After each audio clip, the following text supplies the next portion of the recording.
dicta que los negocios pueden entrar en un fichero de morosos sin ser avisados.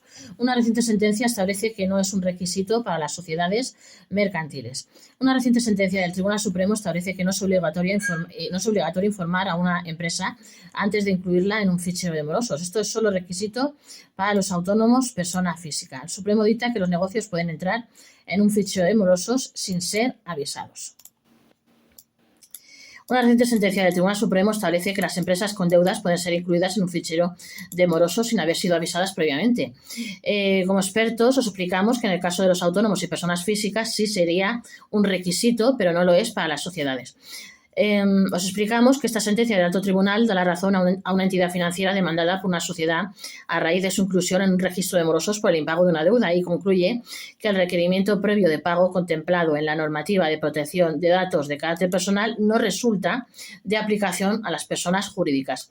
Aparecer en un fichero de morosos tiene implicaciones negativas que pueden afectar a la buena marcha de un negocio. Por ejemplo, puede suponer que los bancos denieguen financiación y que clientes y proveedores pierdan la confianza. El resultado en muchas ocasiones se traduce en dificultades de acceso a capital, problemas con los pagos y pérdida de prestigio. Además, aun habiendo saldado sus deudas, las empresas contenidas en estos ficheros pueden seguir apareciendo en ellos durante meses, lo que seguiría manchando la buena imagen y frenando la trayectoria positiva de las mismas, aun cuando el daño hubiera sido resarcido.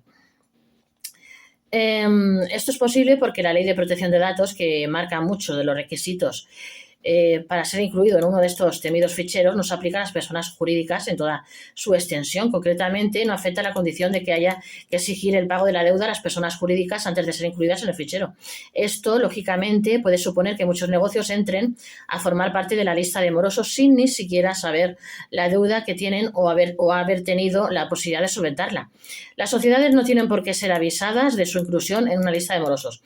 En este caso, la sociedad demandante alegó que debería haberse notificado el impago antes de ser incluida en los registros de morosos, y tribunales previos fallaron a favor de la sociedad mercantil, concediéndole 3.000 euros de indemnización. Sin embargo, la entidad financiera recurrió hasta llegar al Tribunal Supremo, que revocó las decisiones anteriores, concluyendo que el requerimiento previo de pago no es obligatorio para personas jurídicas, considerando que la normativa de protección de datos de carácter personal se aplica solo a personas físicas, de modo que declaró que la empresa financiera actuó legalmente y desestimó la demanda.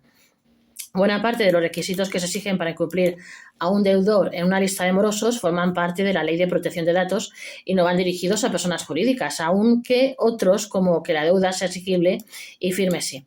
Por su lado, aseguramos que lo que estaba en discusión era sí para la inclusión de una deuda de una persona jurídica en un registro de morosos. Resulta necesario cumplir con un requisito establecido en una normativa que claramente es de aplicación de manera exclusiva a las personas físicas. La respuesta a esta pregunta ha sido negativa. No resulta de aplicación tal normativa. En consecuencia, no puede considerarse irregular un comportamiento que no contraviene ninguna norma que sea realmente aplicable y vinculante.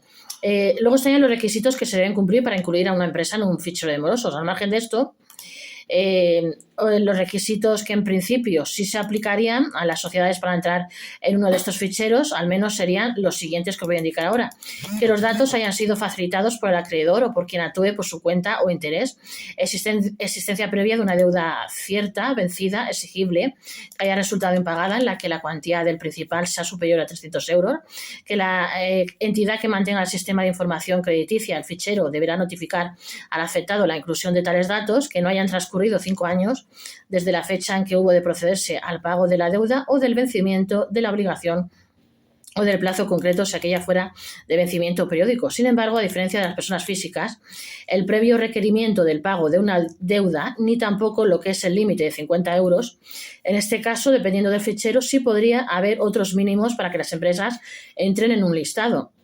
En el fichero RAI es de 300 euros para sociedades, pero en la ASNEF, en un principio, no existe ese umbral para las empresas.